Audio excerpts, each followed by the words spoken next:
title winner Anmol is here. Come on. എവിടെയാണ് ഒരു ആരവമുണ്ട്? അവർ നല്ലൊരു കയ്യടി എവിടെ? നമ്മുടെ എല്ലാം ക്ഷണം സ്വീകരിച്ച് അനുമോൾ എന്നിങ്ങനെ എന്താ പറയാ ഒരു മത്സ്യകന്യകയെ പോലെ ഒരു അടിപൊളിയായിട്ടാണ് ഇന്ന് വന്നിട്ടുള്ളത് അല്ലേ? എവിടെ കയ്യടി എവിടെ? എനിക്ക് കയ്യടി ഭയങ്കര കുറവാട്ടോ. എനിക്ക് തോന്നുന്നു ഇപ്പൊ ഞങ്ങളൊരു 3 hours ആയി ഷോ തുടങ്ങിയിട്ട് എന്റെ ശബ്ദം പരിപാടി നടന്നുകൊണ്ടേ. അതെ, 5 മണി മുതൽ സ്ട്രൈറ്റ് നമ്മൾ കണ്ടിന്യൂസ് സ്റ്റേജിൽ ഇങ്ങനെ തുടർന്നുകൊണ്ടിരിക്കുകയാണ്. എന്റെ ശബ്ദം കേട്ട് ഏകദേശം ഒരു മടുത്ത് കാണും. അനുമോളുടെ ശബ്ദം നിങ്ങൾക്ക് കേൾക്കണ്ടേ? നിങ്ങൾ ഒരുപാട് കേട്ടിട്ടുണ്ടാവും. എനിക്ക് തോന്നുന്നു അനുമോൾ ഇവിടെ വന്നിട്ട് ഒട്ടനവധി പ്രോഗ്രാംസ് അറ്റൻഡ് ചെയ്തിട്ടുണ്ട്. നമ്മുടെ കൂടി ഈ ഒരു ഇൻവിറ്റേഷൻ അല്ലെങ്കിൽ ഈ ഒരു ക്ഷണം സ്വീകരിച്ച് ഇന്ന് ഇവിടെ എത്തി നിൽക്കുമ്പോൾ ഞാനും കൂടെ ഭയങ്കര സന്തോഷമാണ്. നമ്മൾ കഴിഞ്ഞ പ്രോഗ്രാമിൽ വെച്ച് കണ്ടു, ഓർക്കുന്നു? യെസ്. സോ ഞാൻ ഈ മൈക്ക് ഹാൻഡ് ഓവർ ചെയ്യാണ്. നമുക്ക് നോക്കാം അനുമോൾക്ക് എന്താണ് നമ്മളോട് പറയാനുള്ളത്. Hello.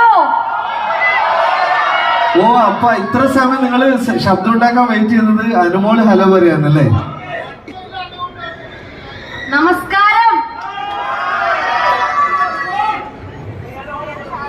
Sharjah safari moon. Sharjah. Okay. Hello Sharjah. എന്താ ഉഷാറില്ലാത്ത? ഹലോ, എല്ലാവർക്കും സുഖല്ലേ? ഒത്തിരി സന്തോഷം, ഒരുപാട് സന്തോഷം. കാരണം Bigg Boss season 7 title winner ആയതിനു ശേഷം എന്താ പറയണ്ടേ, എനിക്ക് ഇപ്പൊ തോന്നുന്നത് ജയം തോൽവിക്കല്ല കാര്യമെന്ന് എനിക്കിപ്പോ മനസ്സിലായി. കാരണം അതാരോ ഓക്കെ പറയുന്നത് അവിടെ ചേട്ടൻ തോൽവിയിലേക്കാണ് ജയോ? അതെങ്ങനെ? ആ ശരിയാ, കറക്റ്റാ. ചേട്ടാ നല്ല വെള്ളത്തിലാണെന്ന് തോന്നുന്നു.